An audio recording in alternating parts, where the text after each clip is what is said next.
¿Sí? Dale. Adelante. Bueno, buenas tardes. Que no te debe haber visto. En primer lugar, quisiera agradecer a Alberto Trimboli por la invitación a MAD a participar de este importante congreso y por invitarme nuevamente a hablar sobre desestigmatizar la mirada. El año pasado publiqué un artículo con este título llamado Desestigmatizar la mirada, pesando por la salud mental, y allí desarrollo y explico mi conclusión sobre la necesidad de desestigmatizar la mirada y cómo esto se traduce en sanación de la salud mental y social. Por eso el título de la conferencia de hoy se llama Una mirada sanadora en salud mental y el arte que desconstruye la lógica manicomial. Bueno, por supuesto, este título tiene que ver también con mi experiencia artística de muchos años como militante artística en el campo de la salud mental. Así que después voy a desarrollar por qué entiendo yo que el arte es importantísimo para deconstruir la lógica manicomial.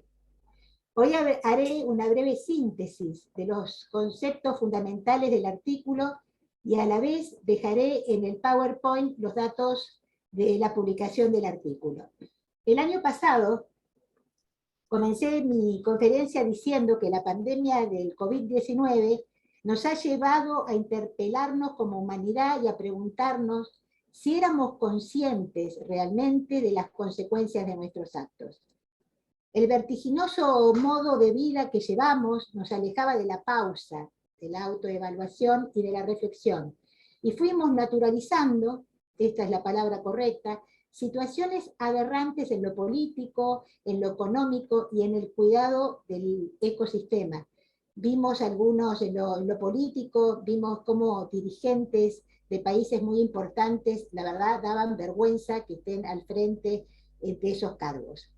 Este trabajo, en realidad, este trabajo que propongo hoy, propone una pausa para hacer una autoindagación y reconocer la naturaleza y el origen de nuestros actos y percepciones.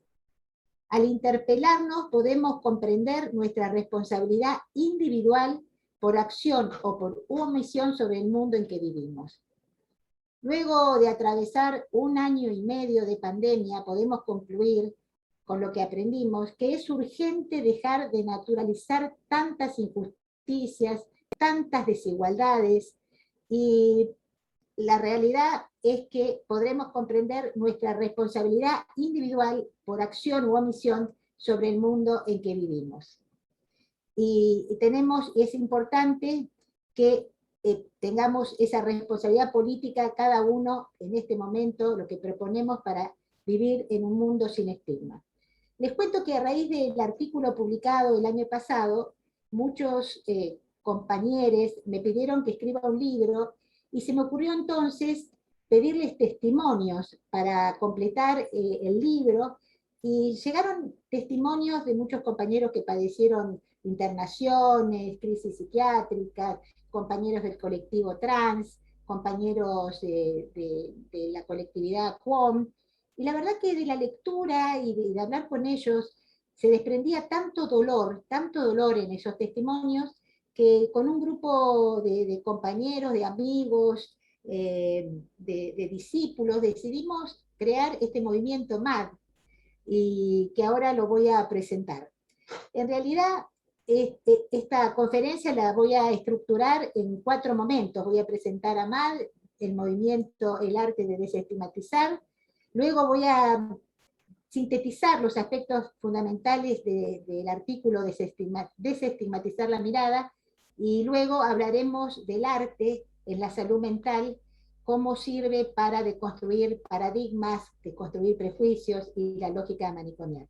Y si queda tiempo, voy a tratar de contar algunas anécdotas como docente teatral, que en realidad me llevaron a concluir la importancia de desestigmatizar la mirada, porque a raíz de mi experiencia como docente teatral, me di cuenta, fui yo misma quitando prejuicios de mi personalidad, porque bueno, trabajando con personas mayores, trabajando con personas que tenían distintas discapacidades y trabajando, por ejemplo, en el Borda, en el Frente de Artistas del Borda y en la Red Argentina de Arte y Salud Mental.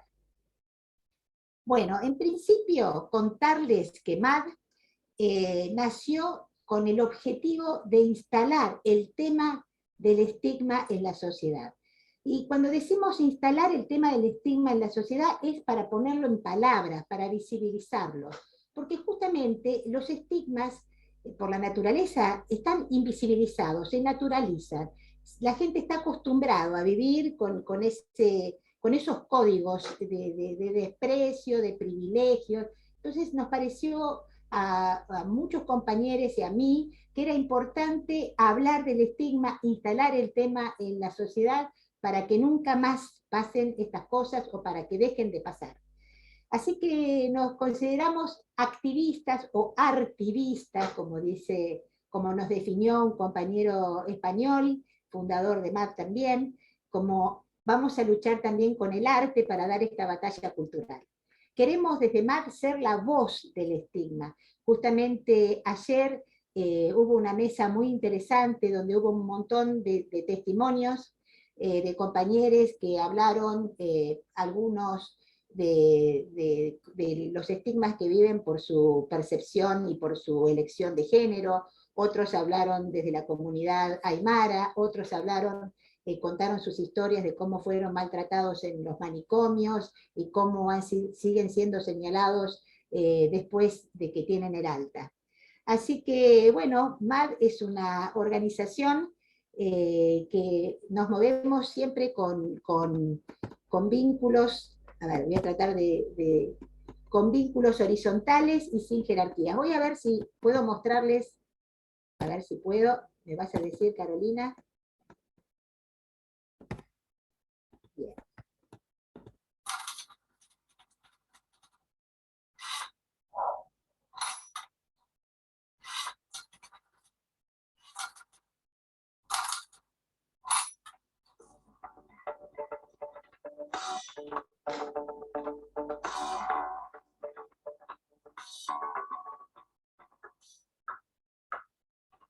Yo estigmatizo. Yo estigmatizo. Vos estigmatizas. Tú estigmatizas. Él estigmatiza. Él estigmatiza. Ella estigmatiza. Vos estigmatizás. Nosotros estigmatizamos. Vosotros estigmatizáis. Ellos estigmatizan. Ellas estigmatizan. Vos estigmatizás. Y vos estigmatizás. Todos estigmatizamos. ¿Estigmatizás? ¿Y vos estigmatizás? ¿Y vos estigmatizás? No te conviertas en una marioneta de la cultura y la educación. ¿Sos consciente que al estigmatizar herimos a la otra persona? ¿Acaso crees que hay una sola normalidad? ¿Alguna vez pensaste de dónde vienen los prejuicios? Desde MAD te proponemos que desestigmatices la mirada y que te sientas responsable por una sociedad más justa y solidaria. Es por nuestra salud social. Del estigma a la estima. Vos estigmatizás. Vos estigmatizás. Vos estigmatizás.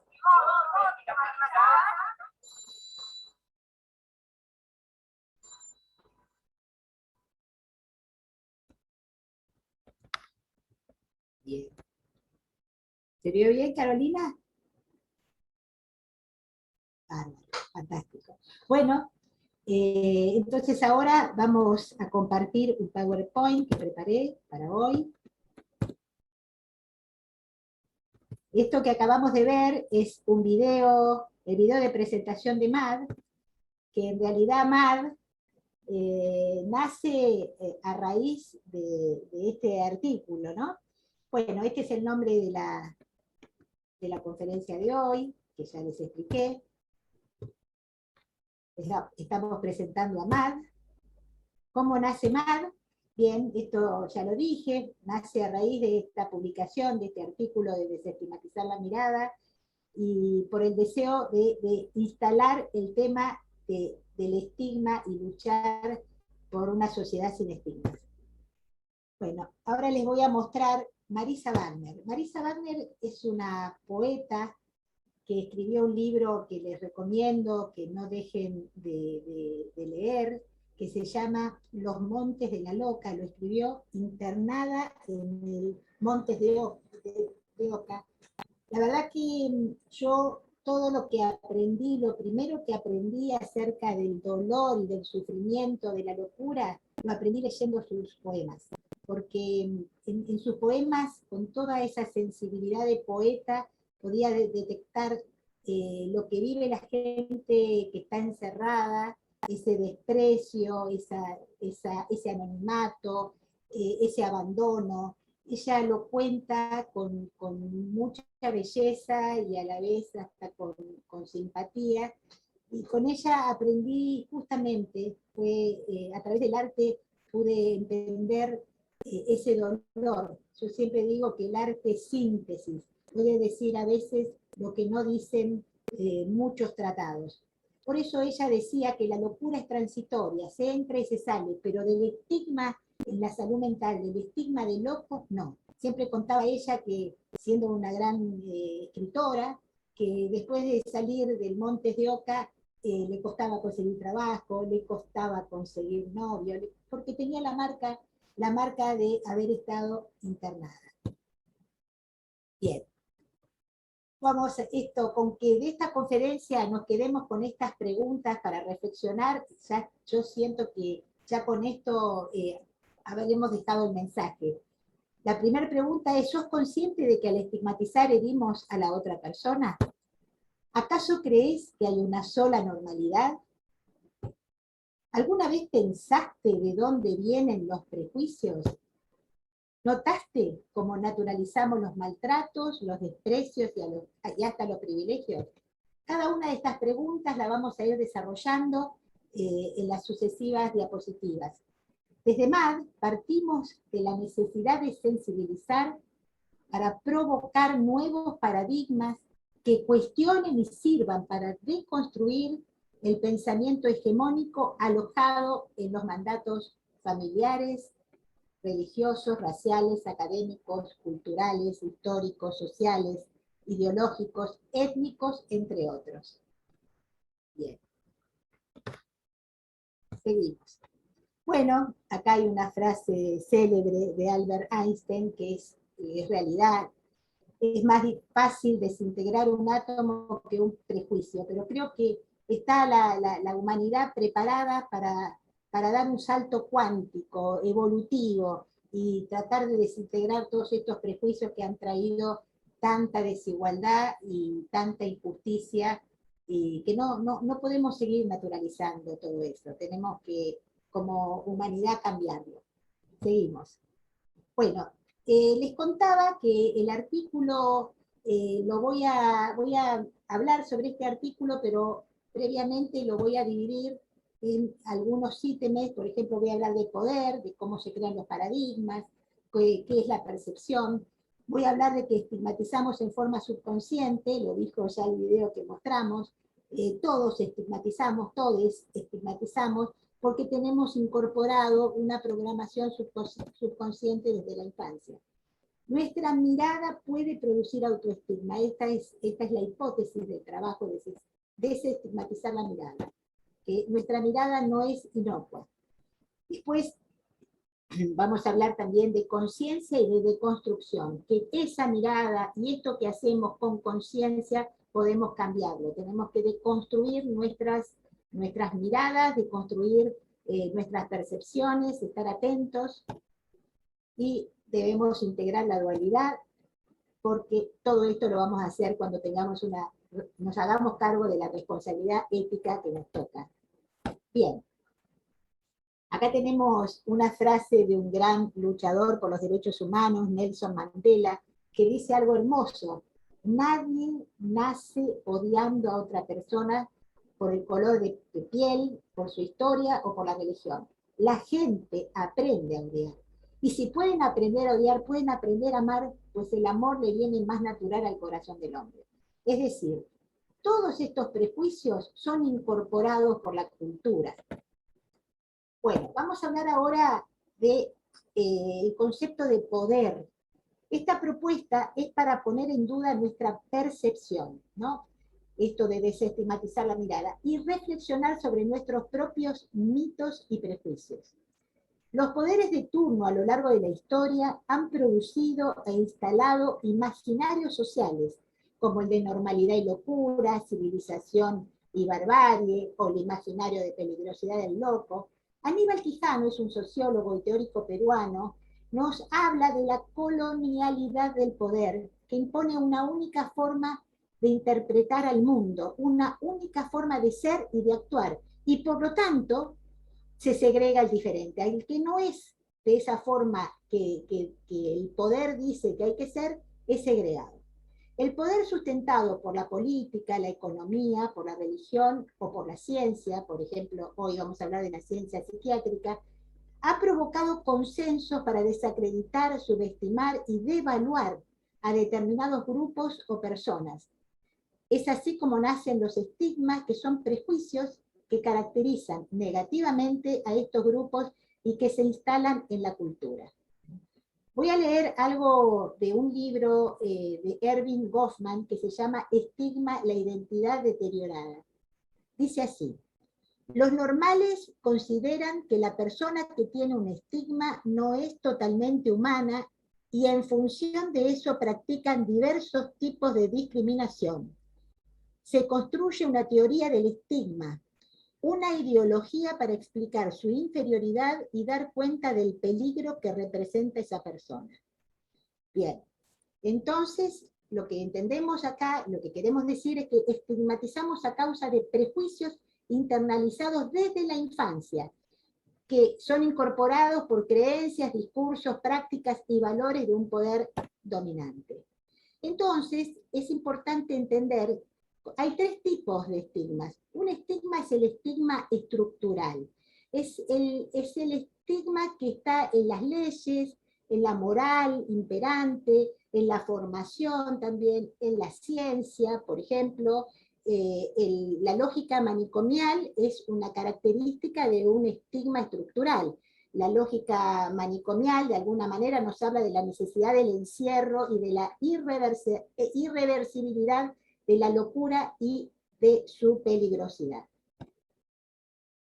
Los prejuicios o preconceptos internalizados son escotomas, es decir, puntos invisibles en nuestra percepción. Bueno, esto lo vamos a poner en realidad cuando nosotros incorporamos, de ello voy a hablar, un montón de mandatos y lo incorporamos desde la infancia, ni somos conscientes de todo lo que vamos incorporando en nuestro sistema de creencias. Cuando ajustamos nuestra percepción, el mundo que miramos cambia. Muchas veces habremos notado todos nosotros que muchas veces cosas que nunca habíamos visto, que de repente la vemos y siempre estuvo, y eso es porque uno ajustó su percepción. Y acá lo que estamos proponiendo es que ajustemos nuestra percepción y que dejemos de estigmatizar al otro. Bien, es muy amplio, por supuesto, hablar de percepción. Yo solamente en el artículo original he desarrollado más este tema, pero lo que quiero decir con desestigmatizar la mirada es que al hablar de eso estamos hablando de cómo percibimos al otro. No solo de verlo, no estoy hablando solamente de mirarlo, sino de cómo lo percibimos, qué pensamientos tenemos hacia el otro, qué sentimientos, qué emocionalidad tenemos cuando estamos frente a un otro, porque todo eso, como vamos a ver, llega al otro y lo influye. Bien. Ahora vamos a hablar de otro punto que decía, vamos a hablar de que estigmatizamos en forma subconsciente. Y esto es una realidad, porque como hablábamos antes, hay todo un sistema de creencia que va siendo incorporado en nuestra psique y que nos hace actuar de una determinada manera. Por eso es importante hablar del cerebro y de la neuroplasticidad, de las neurociencias. Voy a hablar de las neurociencias, quizás algunos nos suena neurociencia como una ciencia dedicada a la producción de fármacos y a ganar dinero, como es toda la farmacéutica. Yo voy a hablar de la parte digna de la neurociencia, aquella parte de la ciencia que investiga el desarrollo y el funcionamiento del cerebro. Esta ciencia, esta neurociencia, lo que nos va a decir es cómo nuestras percepciones son solamente interpretaciones de la realidad y que están influenciadas por mandatos y normas y dogmas que se alojan en nuestro subconsciente. En realidad, esto es importante, los últimos descubrimientos del cerebro es que nuestra mente funciona en forma automática, inconsciente, instantánea, el 95% del tiempo. Y solamente funcionamos un 5% de manera consciente.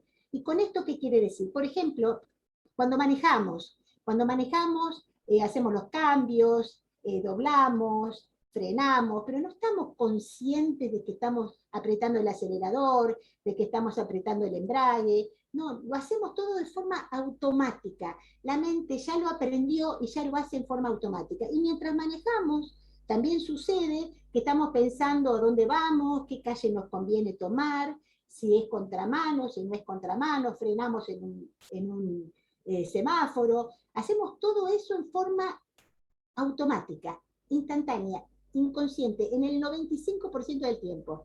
Y mientras hasta podemos atender el teléfono. Todo eso es nuestro cerebro. Hay miles de funciones que hacemos como una gran computadora, funciona el cerebro, que hacemos en forma simultánea sin darnos cuenta. Entonces, lo que queríamos decir es que dejar aclarado esto de que la mente funciona en un 95% de forma inconsciente y un 5% en forma consciente. Porque con esto voy a justificar por dónde están instalados los prejuicios, ¿no? Hay otra investigación de las neurociencias que nos dice que al cerebro no le gustan los espacios vacíos.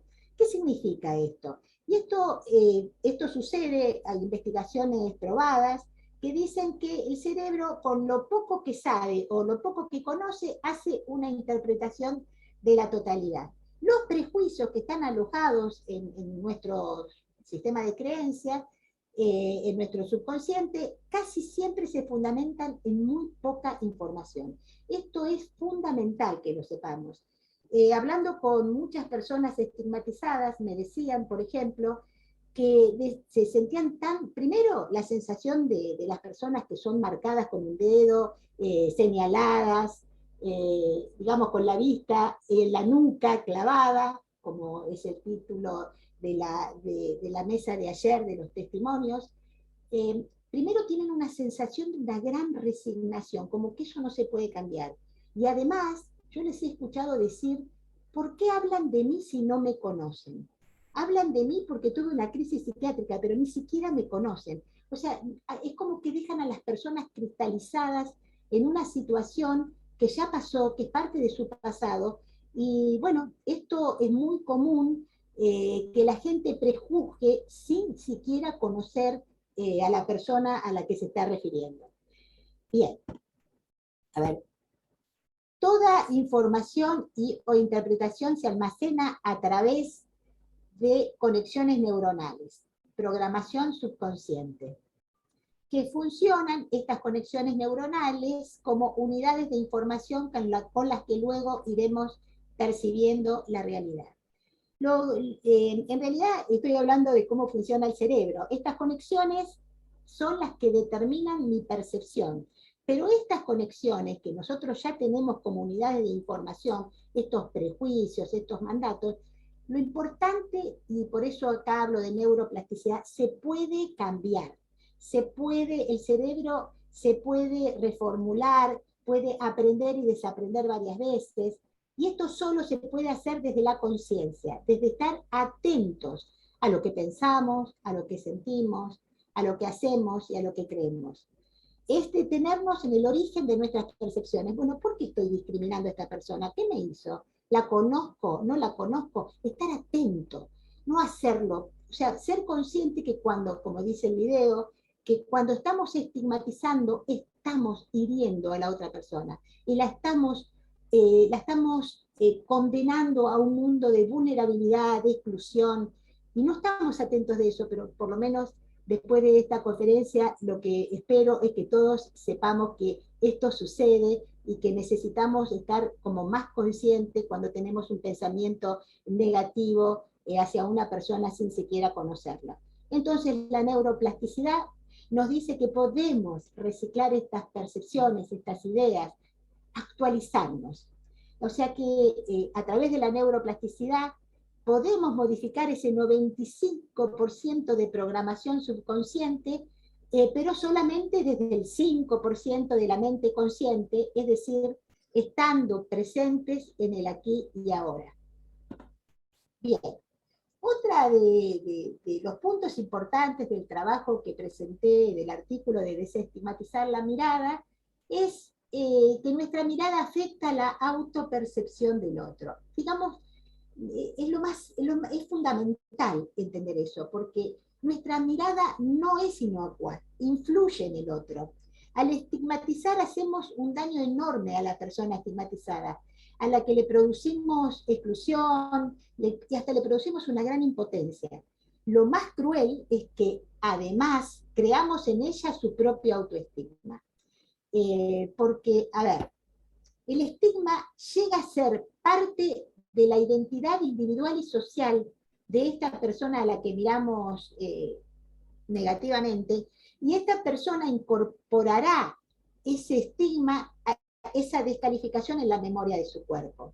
Es importante que sepamos que hay humillaciones imborrables que marcan para toda la vida a una persona. Bueno, esto yo creo que nadie lo quiere hacer, y si lo hemos hecho sin querer, lo hemos hecho sin saber que teníamos incorporado en nuestro sistema de creencias imaginarios,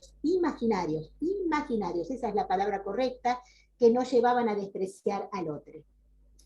Entonces, si somos conscientes del sufrimiento que produce un pensamiento binario, por ejemplo, hablamos del sufrimiento, exclusión, vulnerabilidad, lo que también podría decir es que, ya lo dije, que generalmente el estigma produce mucha resignación, mucha impotencia, la gente se aísla y le da mucha vergüenza, y generalmente lo que hace es ocultar su identidad o su pasado.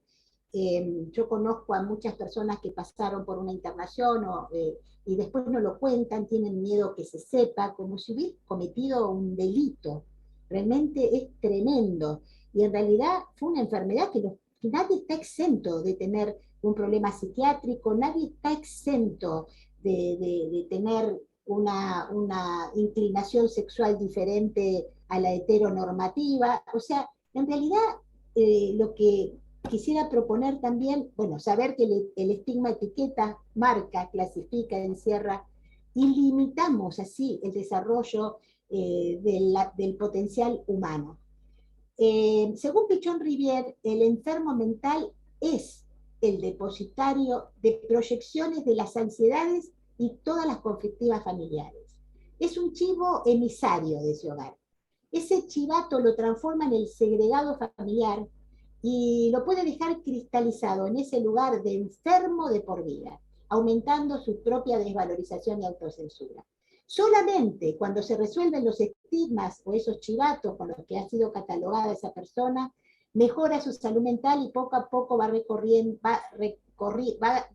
poco a poco corriéndose de ese rol de estigmatizado, de víctima, para empezar a empoderarse. Voy a volver a leer algo de Goffman en su libro Estigma, la identidad deteriorada. Él dice: los atributos duraderos de esa identidad social o familiar lo pueden convertir en un estereotipo y llevarlo a representar ese papel de estigmatizado en casi todas las situaciones sociales que le toca vivir. Esto lo he visto yo, actuar como un loco en el Borda, y bueno, tengo varias anécdotas que si tenemos tiempo lo voy a comentar, como que lo que nosotros miramos al otro, hacemos que el otro asuma, ¿no? Como que la mirada lo constituye al otro, nuestra mirada constituye al otro, porque estamos constituidos por la mirada del otro. Bien, acá este gran filósofo Sabater dice, no podemos utilizar el ataque, la crítica, la sátira contra una idea para provocar algo que humille o ofenda a los demás. Ahora sí, se trata de ideas, hay que saber pararse frente a aquellas que son peligrosas. Es decir, el estigma es algo peligroso que puede dañar al otro. Bueno, hablar de conciencia y de construcción.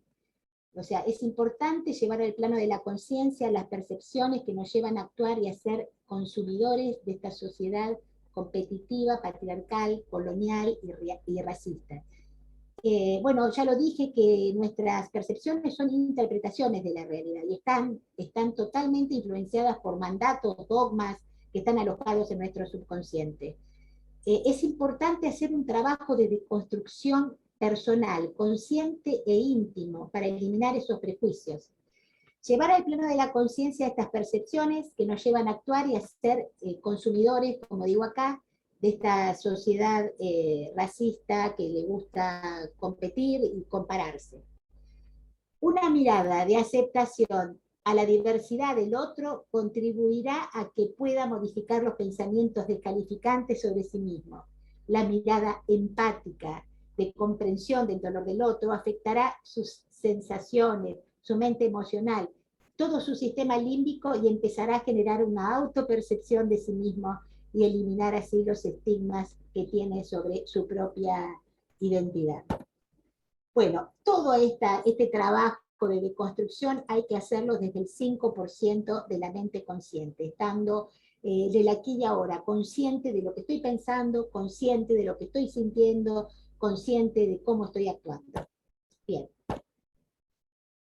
Bueno, acá este gran psiquiatra y pensador centroamericano, Franz Fanon, dice que en una cultura con racismo el racista es normal, claro, porque estamos totalmente influenciados por los mandatos y las creencias que bajan culturalmente. Entonces nosotros podemos poner un freno y decir, no, esto a mí no me va a llegar. Integrar la dualidad. Bien. Voy a hablar un poquito de la física cuántica, que en realidad mi trabajo lo fundamenté un poco para explicar el hecho de que la verdad que nuestra mirada afecta al otro. O sea, tenemos que integrar la dualidad y saber que estamos interconectados como humanos. No estamos desconectados. Tenemos que empezar a entender la realidad, salir un poco del pensamiento ellos y nosotros, ellas y nosotres, porque estos pensamientos de separación y de otredad tienen que ver con un sistema político que nos vuelve individualista. La física cuántica descubrió, y esto les digo que los invito a que busquen un experimento por Google que se llama el experimento de la doble rendija, que es un experimento del efecto observador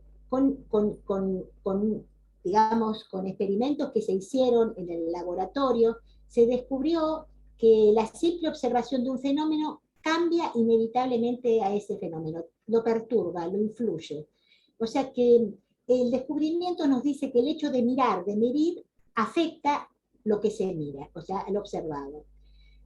Por supuesto que al ser física cuántica, estas pruebas se hicieron a escalas nanométricas, con fotones, que son partículas de la luz.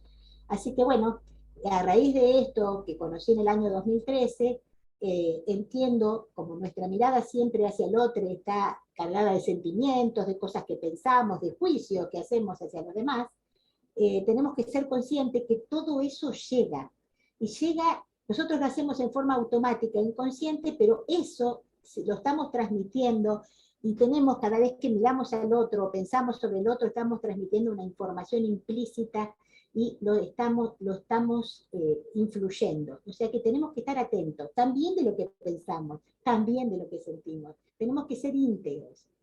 No solo digamos, comunicamos a través de un mensaje, de un lenguaje oral, comunicamos también a través de un lenguaje corporal a través del tono de voz, de los gestos, de actitudes, de estados de ánimo.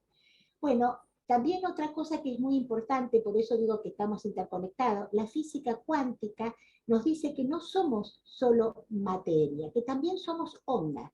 O sea, que nuestro cuerpo está formado por materia que es energía vibrando en una determinada frecuencia. Es importante que empecemos a hablar de esto. Es decir, que existen campos electromagnéticos en cada ser humano que se comunican entre sí y a la vez se comunican con el campo magnético de la Tierra. Es un conocimiento cuántico que debemos incorporar porque también nos invita a reconocernos interconectados a través de hilos invisibles. También existe una nueva ciencia que a mí me llamó muchísimo la atención, pero hablando con personas conocidas mías que son especialistas en la neuroplasticidad, que se llama la neurocardiología y que ha demostrado que existen neuronas en el área del corazón que funcionan a través del sentimiento, lo que explicaría de alguna manera lo que llamamos inteligencia emocional. Esas neuronas también emiten un campo electromagnético aún más poderoso del que emite el cerebro. Entonces, en realidad, todos hemos vivenciado alguna vez, cuando entramos a algún lugar, sentir que hay mucha tensión, que el aire se corta con un cuchillo y decir, bueno, acá pasa algo, tiene que ver con el estrés de las personas que están en ese lugar. Entonces, hay algo que nos afecta, más allá de la palabra, de la mirada, hay ondas que se mueven y que a veces son muy incoherentes y nos afectan y nos producen incoherencia a nosotros. También nos ha pasado al entrar en lugares donde sentimos que somos queridas, aceptados, que nos sentimos muy bien, sin siquiera hablar o decir una palabra. O sea que existen ondas, energías grupales que son percibidas. Por eso es importante saber que cuando estamos frente al otro, estamos emitiendo estas ondas y también le está llegando a las otras personas. Estamos interconectadas por ondas, electromagnéticas. Así que todas estas investigaciones respaldan de alguna manera que estamos interrelacionados y que nuestro juicio, nuestro pensamiento no es inocuo. Por eso hay que salir del sentimiento de separación y de otredad, pensar que no llegamos al otro, estamos unidos en realidad. Y también salir del pensamiento binario, ¿no? Que nos pone en esto de nosotros y ellos, salud, enfermedad, hombre, mujer. Por eso comprender la complejidad del humano, salir del pensamiento binario y tratar de reconocer la parte por el todo, ¿no? Dejar de cristalizar este juzgamiento y integrar nuestra sombra, porque tenemos que hacer una evaluación sobre aquello que criticamos o juzgamos exageradamente de otros. Desarmar esos miedos, porque quizás el otro nos produce miedo, nos conmociona, pero desarmar esos miedos y ese rechazo al diferente es ahondar en nuestra coherencia y es ahondar en nuestra integridad. Y eso es muy importante que lo hagamos, porque quizás nos interesa, así como cuenta Pichot Rivière, y ponemos en el enfermo mental de una familia, depositamos todos los problemas, y es el chivo expiatorio, también a veces depositamos un montón de cosas que no queremos ver de nosotros mismos en determinados colectivos y en determinados grupos sociales. Y también de eso tenemos que ser conscientes. Bueno, justamente lo que apelo también en el trabajo es a una responsabilidad ética, ¿no? Es importante, por todo lo que hemos dicho hasta ahora, concluir que nuestras percepciones son, como lo dije ya varias veces, interpretaciones de la realidad. La propuesta es que hagamos un trabajo personal, consciente, y que podamos deconstruir, porque eliminar los prejuicios es algo contrahegemónico, contracultural. Y tenemos que, MAD propone que aceptemos la diversidad. Por ejemplo, lo individual es político, el movimiento feminista. Este movimiento feminista se ha constituido en el acontecimiento más importante de los últimos tiempos, está revolucionando el mundo en realidad, y sin disparar ni una sola bala. logró instalar en la sociedad una gran conciencia sobre los derechos de la mujer y disidencias, y logró desinstalar prejuicios del patriarcado. Yo creo que muchas mujeres, hoy pensaba, hace unos años jamás hubiera imaginado que podían enfrentarse o empoderarse frente a un hombre o estar emancipadas frente al sometimiento de los hombres. Así que realmente con lucha, con conciencia, con elaboración conceptual, como tanta elaboración conceptual que tiene el movimiento feminista, nos llevó a toda la humanidad, no solo en la Argentina, a reflexionar sobre estos prejuicios y a ir recuperando derechos. Así que, por supuesto, que MAD se siente muy identificado con el movimiento feminista. Nosotros queremos una militancia horizontal y participativa, porque ese movimiento es un modelo para MAD. Bien, para esto que hablé antes de restablecer derechos y tener coherencia personal.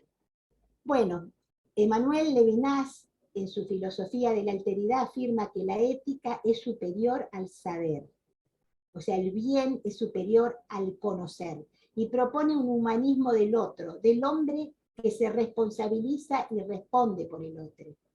Desde MAD, a través de una perspectiva ética y estética, queremos provocar miradas que transformen empáticamente el tejido sensible de la sociedad y nos permitan descubrir nuestra responsabilidad individual en la creación de un mundo más ético, más justo, más solidario y con sentido de hermandad. Bueno, acá tenemos, me encanta esta frase de Manuel Levinas: el yo frente al otro es infinitamente responsable. El yo frente al otro, debería decir. Bien. Bueno, ahora pasaremos a hablar un poco del arte. Yo les contaba que en mis últimos 30 años he actuado como docente, y que docente teatral, y que este trabajo de desestigmatizar la mirada surge de un conocimiento situado, empírico y experiencial de mi trabajo de campo.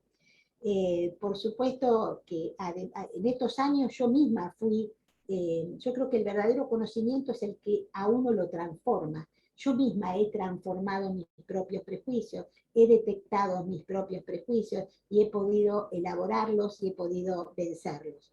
Entonces, al trabajar con alumnos, trabajé siempre con alumnos donde la discriminación siempre estuvo presente. Primero trabajé con personas de tercera edad y después trabajé con un taller de teatro integrado, donde podían participar estudiantes convencionales, que eran los que no tenían ninguna discapacidad, y después también en forma integrada podía entrar cualquier persona con cualquier tipo de discapacidad, podía ser motriz, intelectual, mental, una discapacidad social, venía gente de la calle también, que vivían los homeless, también a participar del taller integrado que fue en el municipio de Morón.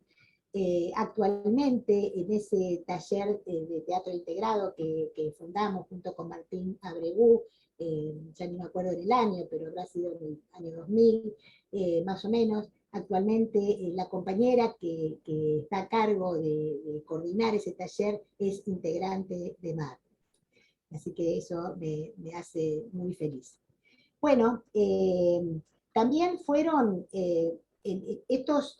a ver, el encuadre de esas clases y la mirada de los docentes estaban puestos no en la discapacidad de cada participante, sino en la estimulación de las posibilidades latentes que tenían, lo que siempre habilitaba respuestas superadoras y nunca estereotipadas.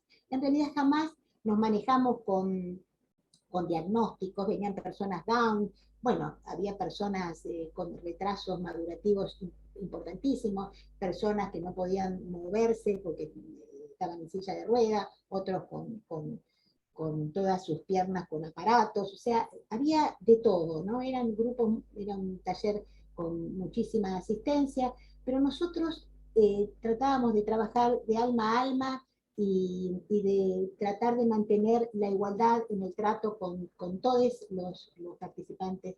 Después, si queda tiempo, voy a contar algunas anécdotas muy interesantes. Bueno, también mis últimos 25 años fui militante en el arte, en la salud mental, donde pude ver y observar el empoderamiento de muchas personas internadas en el Borda, que participaban de los talleres artísticos del FAB, del Frente de Artistas del Borda, que trabajaba con una perspectiva de derechos humanos, por supuesto en contra de la lógica manicomial. La experiencia artística en el campo de la salud mental es fundamental para abordar a la persona humana en su totalidad, con toda su complejidad, y no fragmentada desde el rasgo de su enfermedad. Es fundamental trabajar con una mirada desestigmatizada, abierta, que permita desarmar conductas estereotipadas y promueva el despliegue de actividades y aspectos latentes, lúcidos, sanos y que desean ser rescatados. Entonces, lo que nosotros proponemos es corrernos del monopolio del pensamiento de la psiquiatría académica y descubrir nuevas formas de comprender y descubrir a las personas, o de descubrirse de las personas. La lógica manicomial, entendemos y entiendo que es puro estigma, ¿no? Ya lo expliqué antes. Un espacio, el espacio artístico en la salud mental, donde ser artista es lo protagónico, y no el diagnóstico que estereotipa, etiqueta, cristaliza y patologiza la tarea. Bien. Bueno, ya expliqué lo de la lógica manicomial. En realidad los manicomios son instituciones iatrogénicas de encierro y de maltrato. Eso también está totalmente naturalizado. Ayer que hubo una mesa de testimonios, la gente que vivió internaciones ni siquiera menciona el maltrato en los manicomios como los estigmas. Eso es puro estigma. Nadie debe aceptar maltrato, ni porque seas pobre, ni porque estés loco. El maltrato tiene que ser erradicado de cualquier tratamiento. Pero bueno, se acepta que al loco se lo maltrata, que se lo baña a manguerazos, se le pega si se tiene ganas, se lo sobremedica. Todo eso es estigma. Es ver al otro como un ente superior, sin derechos. Así que bueno, por suerte, próximamente, y estamos en esta suerte de tener sancionada desde el 2010 la Ley Nacional de Salud Mental, una ley de derechos humanos, que ha hecho tanto para eliminar el concepto de peligrosidad del loco. Así que bueno, estamos en el camino de terminar con esta ignominia que son los manicomios, porque en realidad los encierros han privado a miles de personas del derecho a recuperarse y a reinsertarse en la sociedad, y con esta lógica, lamentablemente, fueron formados muchos profesionales de la salud. Hoy a la mañana, a las 9 de la mañana, MAD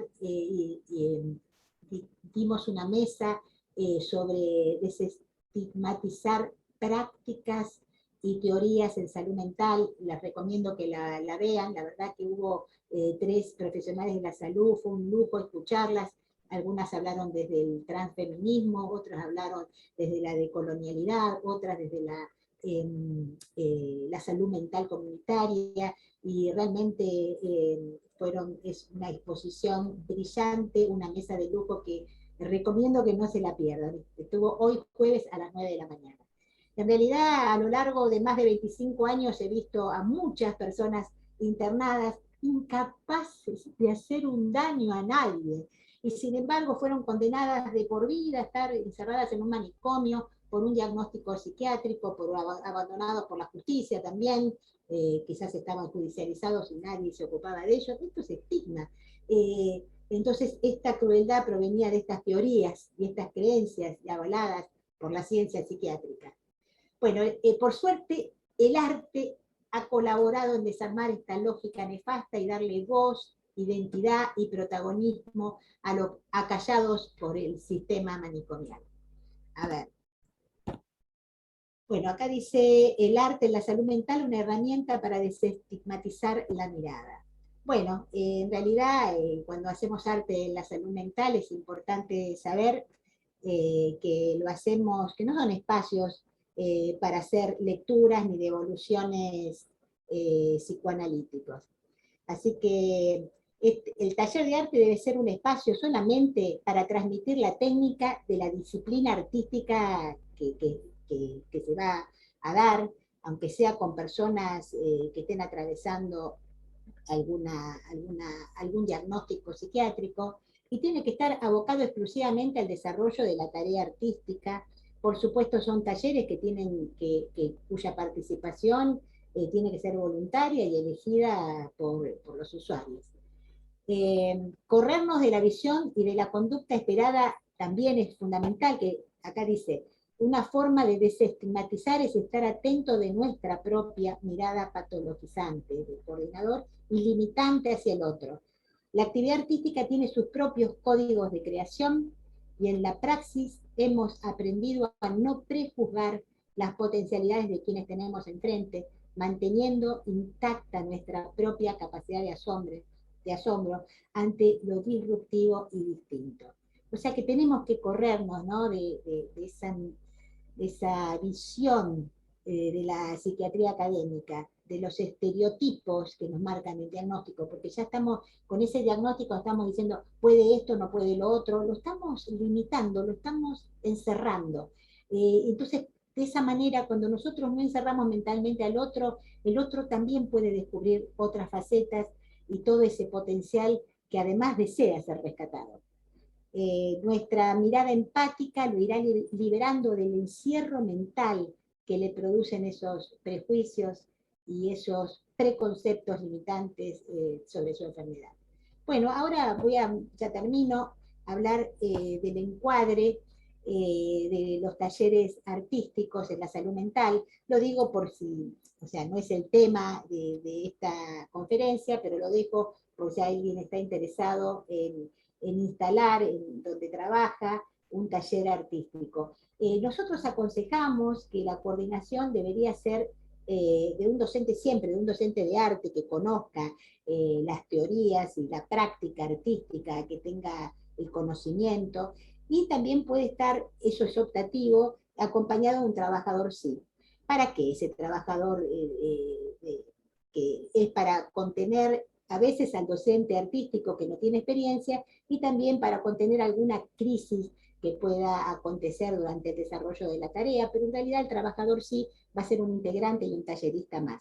Lo importante es que ambos tengan una perspectiva en los derechos humanos y que estén trabajando en contra de la lógica manicomial. Hablo de la lógica manicomial y me refiero no a trabajar en un manicomio, sino a sacarse esa lógica que nos hace pensar en un enfermo mental como alguien irreversible o como una persona a quien le tenemos que tener miedo. Bueno, los encuadres de trabajo tienen que ser de respeto a la diversidad y a cada singularidad. O sea, no tenemos que imponer nada, ¿no? O sea, cada uno y respetar su historia, tiene que ser un espacio de permisos, sin censuras, y tiene que haber una construcción del encuadre que sea horizontal y colectiva, o sea, la participación de los integrantes en la construcción del encuadre. Bueno, en esto sí, siempre hicimos hincapié. Yo fui presidenta de la Red Argentina de Arte y Salud Mental, y nosotros hablábamos siempre que no nos gusta, o sea, hicimos muchos festivales artísticos, y son festivales artísticos donde circulan obras de calidad. No hacemos arte terapia, no nos enfocamos en el diagnóstico, trabajamos con la desestigmatización, con una mirada desestigmatizada, y queremos despatologizar. Y bueno, tratamos de que se trabaje con un nivel estético importante, porque estamos trabajando con personas adultas y con personas que pueden llegar en esta simbiosis de la creatividad del docente, podemos trabajar y terminar produciendo obras de calidad. Bueno, estos talleres fundamentalmente tienen que ser inclusivos, sería bárbaro que estén integrados en la comunidad, que sean abiertos a la comunidad, y también esto me lo preguntaron varias veces, es importante que que sean permanentes. No es hacer un taller y termina. Esto tiene que ser como cualquier taller de arte, tiene que mantenerse en el tiempo. Como cualquier espacio de arte, tiene que ser sostenidos en el tiempo. Y con esto estoy terminando. Acá tenemos a una gran feminista que también nos hace reflexionar y nos dice, Simone de Beauvoir, el opresor no sería tan fuerte si no tuviese cómplices entre los propios oprimidos. Complicidad es también no reconocer nuestra responsabilidad. Responsabilidad en no oponernos, ¿no? A lo que vemos mal, porque muchas veces vemos cosas que no compartimos, pero por miedo a quedar, a decir algo que no es compartido por la mayoría, nos callamos o no lo denunciamos, y bueno, no estamos solos para denunciar. Súmense a MAD, los invitamos a luchar contra los estigmas, que se sumen a este movimiento tan maravilloso que hemos formado el año pasado. Contarles, bueno, acá dejo, si alguien quiere leer el artículo donde están esa información. Bueno, con esto doy por terminado quedaría por hablar, por supuesto, de algunas anécdotas. No sé cómo estamos de tiempo. Upa, ya son casi las 6 de la tarde, casi no hay tiempo. No sé si hay gente que quiera hacer alguna pregunta. Creo que no quedaron tiempo para contar, si no cuento algo. ¿Hay alguien que está levantando la mano, Carolina? No, ¿no? No, por el momento no, Liliana. Bien, bueno, bárbaro. Bueno, entonces voy a contar, por ejemplo, que mi experiencia cuando yo empecé a trabajar como docente teatral, empecé con un grupo de tercera edad, un elenco de tercera edad, y en realidad acepté porque una coordinadora, mi docente de creatividad, me dijo que estaban buscando una coordinadora para enseñar en un taller de tercera edad.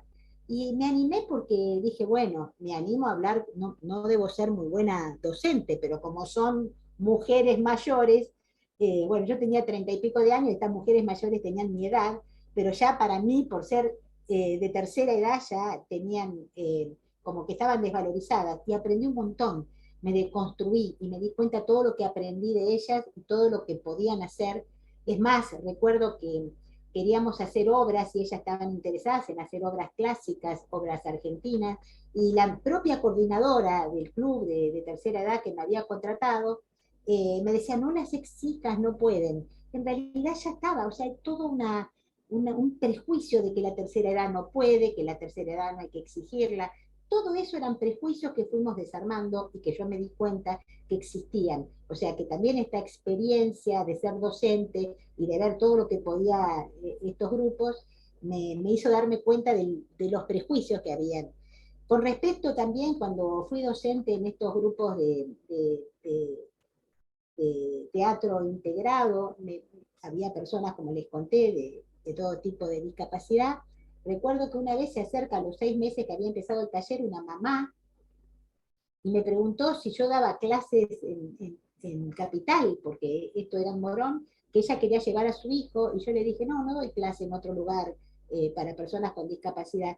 Me dijo, porque Marcelo ya ha duplicado en estos 6 meses el vocabulario.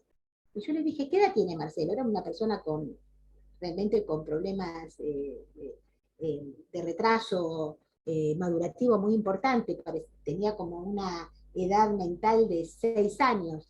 Y me dijo, tiene 32, y ahora duplicó en estos 6 meses el vocabulario, y además me dice que no quiere ir más a la escuela. Y le dije, ¿cuánto hace que va a esa escuela? Y toda la vida. Entonces lo vimos como un acto de maduración. Estaba en un lugar con gente distinta, no con gente discapacitada, que lo trataba por igual, con mucho respeto, pero que le ponía límites también, y él cambió la mirada del otro, desestigmatizada, de permitirle otras cosas, de sacarlo de lo que tenía cristalizado, lo hizo realmente cambiar a Marcelo. Después, bueno, hay muchísimas más experiencias.